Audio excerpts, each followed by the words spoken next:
we'll move on to Dallas now. It was won by Denis Shapovalov, beating Casper Ruud in the final 7-6, 6-3. In a week that I think probably most tennis fans thought Denis Shapovalov would never have again in his career. He's kind of fallen off the radar recently. Last year especially, he's had poor results last year. Of course, I know he won Belgrade at the end of that, but he was playing some extraordinary tennis that I probably thought I'd never see Shapovalov play. He was really taking risks, but then at the big moments he was also taking that, reining it in a bit and being consistent. He beat 3 top 10 players en route to this title. He beat Casper Ruud, Tommy Paul, and Taylor Fritz. He beat the number 1, number 2, and number 3 seeds, and the number 6 seed Tomas Mahac as well. Kekmanovic in there as well. It is such an impressive run. We say it's a 250, we say it's a 500, and we know that the event in Rotterdam was probably better appeared by the top players, but Dallas, he came through probably the toughest draw that there could have been in this tournament. And I mean, yeah, winning his 3rd title and a big win for him, I think, for Shapovalov, getting back to where he wants to be, and I think this is a step in the right direction. Yeah, and that just shows levels, that just shows the work ethic that he's put in. He's obviously worked extremely hard for coming out of, that dip that so many players go through, and it's inevitable that everyone's going to go through that way, just not on it.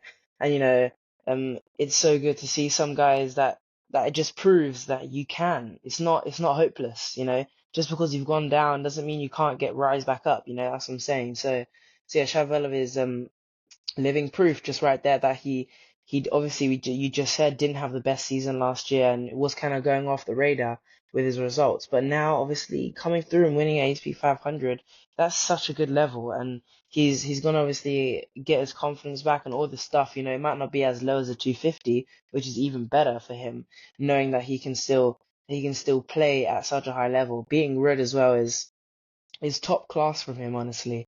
So yeah, I think it's just kind of the small things, having a 7-6, 6-3, it's still a very close match. It didn't go to 3, but 7-6, anything can happen, and 6-3 is just one break, and it was just one break because Shapovalov had 5 chances to break, and he took one of them, only 20%, but that 20% is what won him the match. And yeah, Ruud only had 1 chance to break. He didn't obviously convert. So yeah, Shapovalov doing really well on his service games. He had 13 aces, so this is another big thing that he's obviously got now. His serve's looking a lot bigger, and yeah, he's always got that one hander that we all know, and he's one of those guys that are literally at the top of the one hand game now. He's getting back into it. We haven't really seen a one hander get into the top 10 like we heard. It was the first time in ever of tennis that there wasn't a one hander in the game, right? So yeah, they're now. We've got the junior Henri Bernet. I don't know if you've seen him from Switzerland. Oh yeah.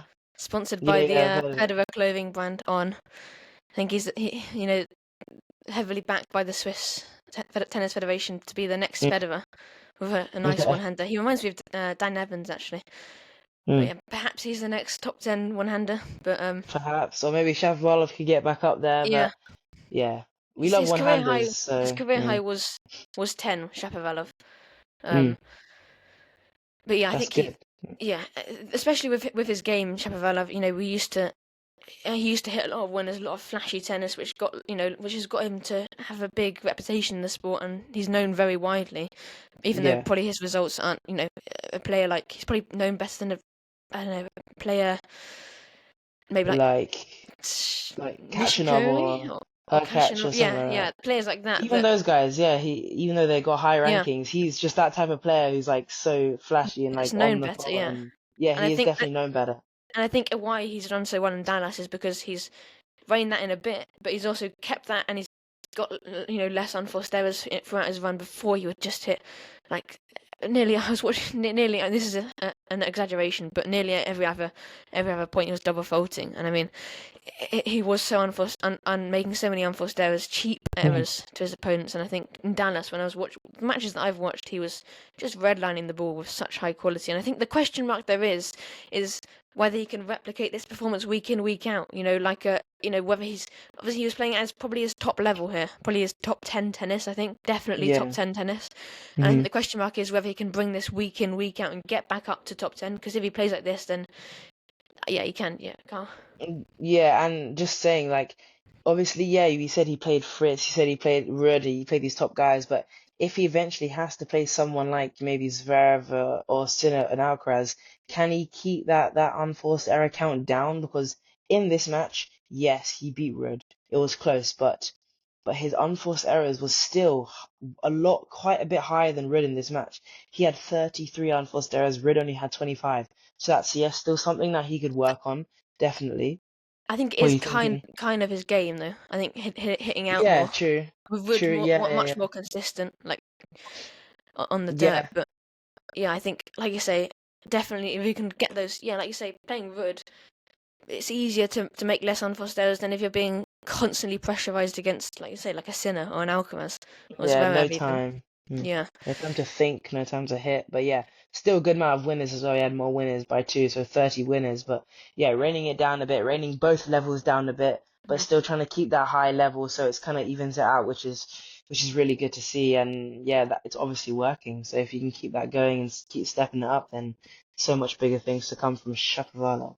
Yeah, and I think another thing that's worth noting is this is his biggest tour title, his 500 event. He's won two other titles, as I said, 250s, and they were all on indoor hard courts. So in 2024, obviously, he won the Belgrade 250, and 2019, he won his first title in Stockholm. And you know, it's worth saying that they're both indoor hard courts, and now, of course, beating Dallas. I know it's not an indoor hard court, but was it indoors? I think it's pretty sure it's outdoors. Oh no, it's indoors, isn't it? Dallas, yeah, it's indoors. And I think there's something worth saying, you know, about it being indoors, being perfect conditions. You know, there's no wind to deal with. There's no unpredictable conditions. The court is bouncing pretty much the same every time on indoor hard courts. You know, they're laid every single week because of they're used for different things throughout the year. So I think, you know, perhaps he needs to go out there on, you know, a windy, wet clay court in I don't know, Buenos Aires or whatever. Like Egypt or something, Yeah, just go out yeah, there and like a just ITF like 15k, dodgy and clay courts yeah, with holes in the floor and stuff like that. and just grind it out because he's, you know, Yeah, done very well on these indoor hard courts, but the conditions are just he knows what's coming. So I think there's perfect. something worth noting there. And if you've got anything else to mention, I mean, I would honorary mention to Jaume Munar. He got to the semis. He played Casper Ruud. Probably should feel like he should have won that one. He was serving for a 5-4, which actually you have to give credit for Casper Ruud for coming through that a tough test against Jaume Munar. Two very similar players. I was watching this match and they pretty much identical the two styles. But yeah, a good week for Jaume Munar and Casper Ruud as well. Carl. Yeah, yeah, definitely. I think Muna was on it that match. It's close, but obviously that's what we say. 7-6, 6 all when it gets to that point, anything can happen. They were both so similar here. Both around 70% first serve, both 70% on the first serve points won. So really dictating on that first serve, which is really, really good for them. Both had 50% of first serves of break points saved. So the conversion rates were the exact same, 50% on both sides, which is why it made it such a tight match and obviously going to 7-6. So yeah, I think it was definitely such a tight level from these two players, and you wouldn't expect it from Munar because yes, Ruud was the better seed here and statistically the better player. So you wouldn't really expect Munar to have such a close match. But yeah, it was extremely close. Around the same winners, 24-26 in Ruud's favor. Unforced errors, 22-22. That's very good for a three-set match. That's quite a low number for three-setter. So yeah, both players playing at a high level, and yeah, in this match, anything could happen. And just on the day, maybe the experience of what Ruud has just overcompensated in his favor, and he got it. So yeah, great job from Ruud there.